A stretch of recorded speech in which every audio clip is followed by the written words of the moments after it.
Lee here. I'm pretty sure this is their first assembly since about year 9.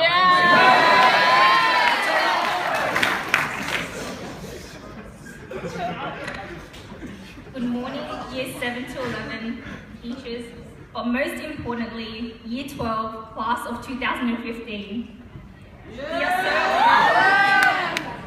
We are so honored to make this speech on behalf of such a fantastic group of individuals. It's been a frightening, rough, and exciting 6 years, but we've made it here today, as proud young men and women. But first, let's take a trip down memory lane, back to the first day of E7 where our journey began. We entered in through the front gate with trepidation and excitement, proudly rocking our bags bigger than our bodies. Wall Street caps were forced to buy. Profits.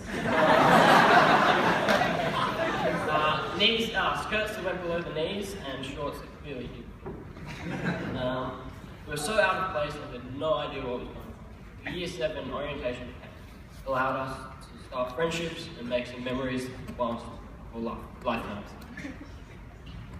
Our beloved boys became newspaper princesses, and we danced the night away at Club Schlam. We got to get to know people from other classes through the intense lessons of Fortune, where we watched 10 Things I Hate About You and had Easter egg hunts, except the 7-9 loner class who did the sport and everything else by themselves.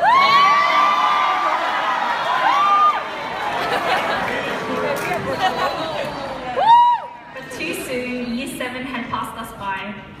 No longer were the older years going to push us around in the corridors or snigger stupid Twinkies as we herded from class to class. We were ready to take a giant step up the hierarchy. We were in year 8 and we felt like kings. We were living the good life, especially online. Our nights were filled with late-night MSN chats and Facebook posts about our day. Here are a few select examples. Jennifer Zhao is now going to start her English homework XD. Vicky, come save me! Exclamation mark times 1,000. Justin Chun. Josie Armiger equals assignment legend. Winky face.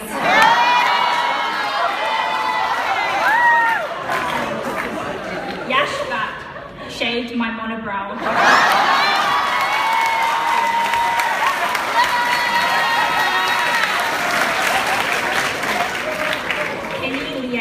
OMFG reports. We also got to know Facebook hacking extremely well.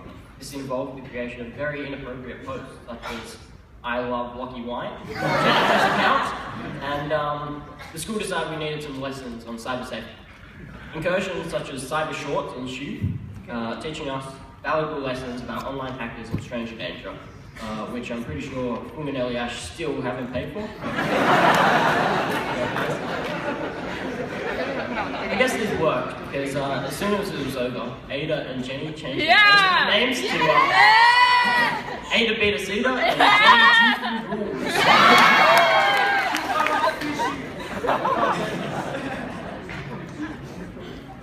Putting all the online drama aside, Year 9 welcomed us with open arms.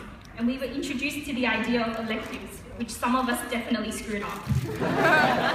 This was the year that would make or break us as a student, well, according to Scavell.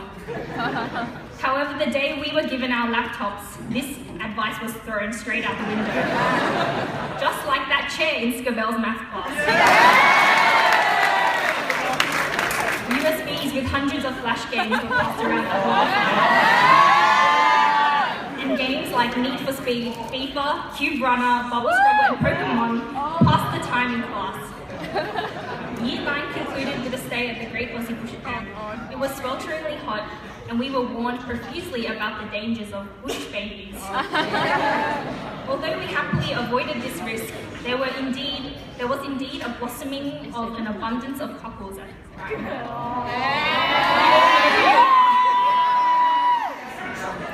Unfortunately, we were unable to play Commando as it started to rain, as if we were about to begin. However, all of these activities, especially the mud course, made up. Year 10 was an interesting year. We were transitioning into the senior years, but of course, didn't act like it. The PE dance assessment was very funny with the 2-to-1 guy-to-girl ratio. And the desperate practicing around the school. It ended with a fantastic dance by Rahul. He tried to put it off for as long as possible, so the whole year got to watch him gracefully glide along the hall.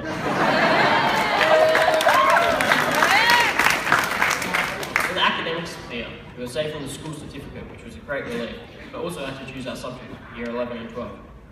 It concluded with the 2-day peer support camp, where we were taught valuable leadership skills and Richard KO'd Ada on the dodgeball court. Oh, yeah! Year 11 taught about the creation of something more than a man, something closer to a god. DJ and Hannity rose from the classroom, spreading music far and wide. This was also the senior years, where school was important. We were given study periods, and there was an expectation that we worked hard. Some people got their P's, barley being the first, and the thrill of Macca's runs and lift to the station was so empowering. There was also Crossroads, where we were given fantastic information by our wonderful teachers about the real world, and William took home a bunch of expired condoms.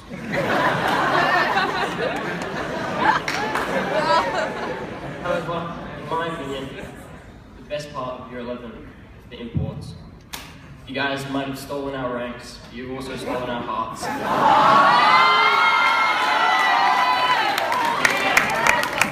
I'm so glad that you've come to Forestry and you've in so well. Such a fantastic addition to the family. I can't imagine Forestry any other way.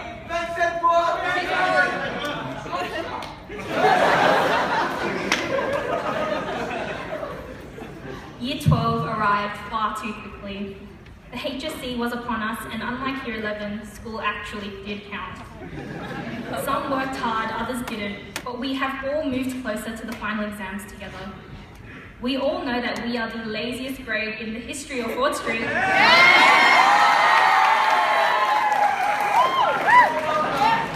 We never hand in permission notes. We pay for everything after the due date. Hence why jerseys and sesame shirts came a month ago. Yeah! This quickly became the school uniform, and uniform became optional, especially in Hugh and Josh Vukovic.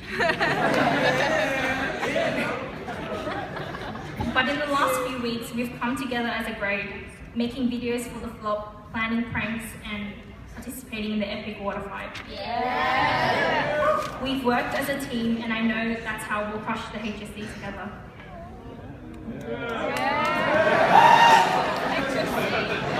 Just looking back over the years, it's obvious that we have all grown and matured so much as individuals and changed in so many ways. So here are a few examples. I used to be terrified of Josh O'Loughlin in year 7 because he was about 6'3" and very hairy.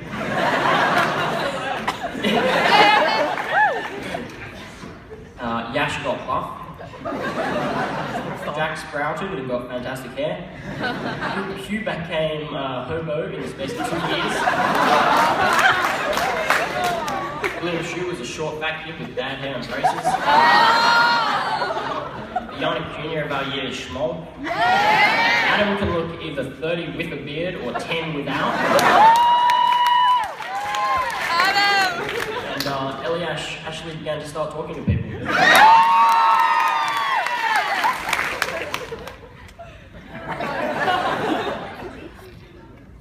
Just before we wrap it all up, I'd like to thank our teachers for all the fantastic work they do for us.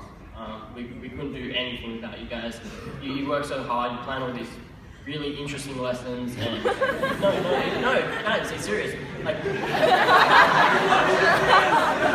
you guys don't know how hard these teachers work. Like, they put in a fantastic shift for us, and it's just fantastic. Can I please get a round of applause?